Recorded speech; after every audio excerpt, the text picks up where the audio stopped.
Thank you very much, Senator. It's always a joy to join my colleague and friend, Senator Tavares, here in the Ohio Senate.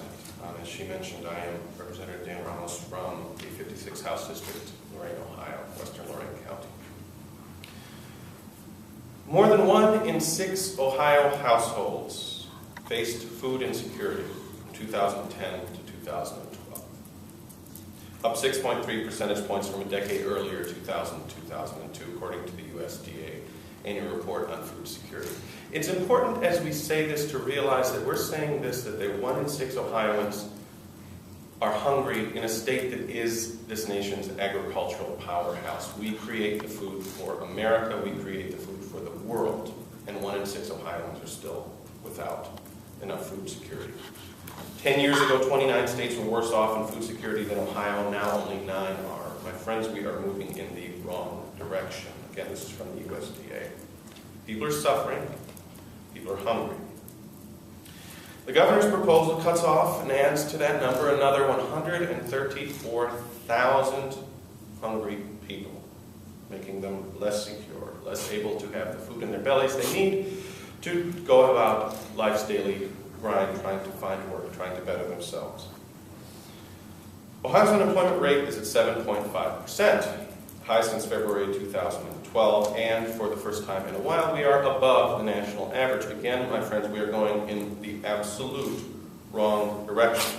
In fact, following the beginning of the historic tax cuts, which has been the basis of not only the TAF, but of the Kasich economic policy in 2005, Ohio's lost more jobs than all but 3 states across the country. What we're doing is not working. People are suffering. People are hungry. Our goal is, if our goal is to get people off of SNAP, as it shouldn't be at the expense of letting people go hungry. Instead, we should be moving people away from this program by creating good job opportunities that allow Ohioans to provide for themselves. The majority of individuals who use SNAP benefits do use them as a short-term stopgap against hunger. 58% of SNAP recipients receive the program for a year or less.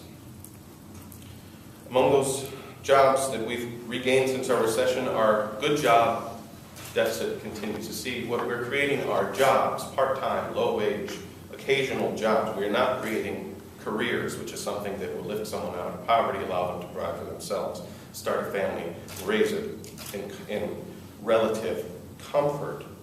60% of job losses during the recession were in mid-wage occupations. See, what we lost in the Great Recession was the middle class jobs.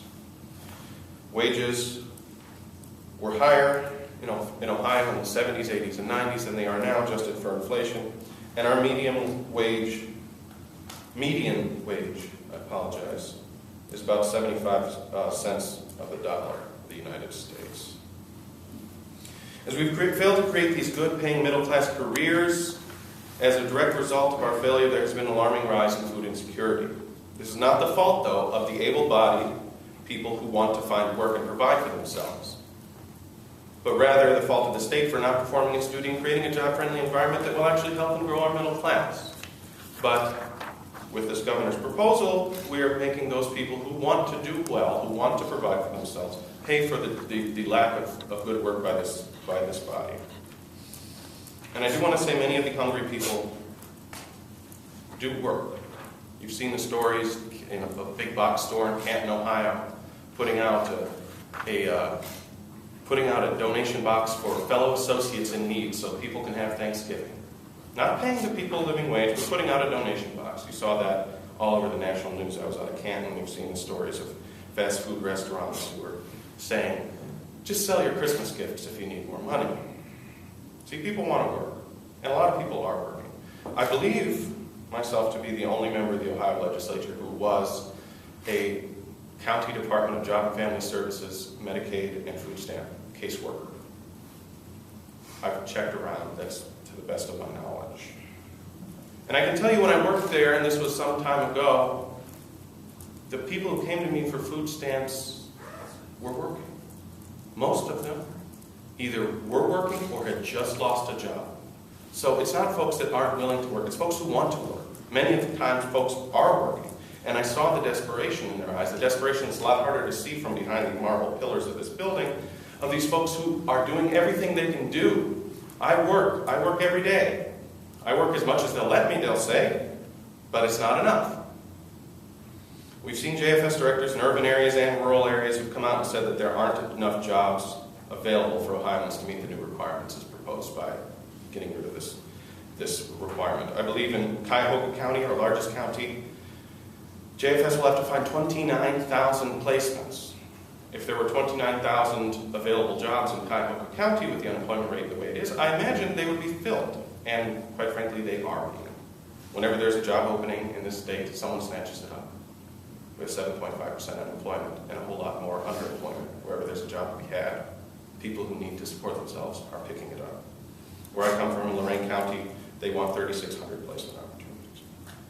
It's ironic, sadly so, that while our governor is championing himself some sort of hero or a martyr for the poor by pushing Medicaid expansion, which will cover some 275,000 Ohioans, he's proposing cutting food benefits, the most basic of all human needs, food benefits from 134,000 people. That's half the amount of folks who would get the Medicaid. These are the numbers we're talking about. The stark contrast in policies as we move to provide Medicaid coverage for Ohioans and simultaneously take away their dinner cannot be overlooked. Quite simply, these careers do not exist in the state of Ohio. The governor's failed, in my opinion, to create an economic environment where Ohioans can adequately provide for themselves without assistance. And instead of working to fix these problems, he's dismissing it. He wants to declare victory, call it an Ohio miracle. Well, I don't see a miracle, my friends. I see hungry people. When I'm at home in Lorain County, when I'm traveling across the state, I don't see a miracle. I see people who want to work and can't find it.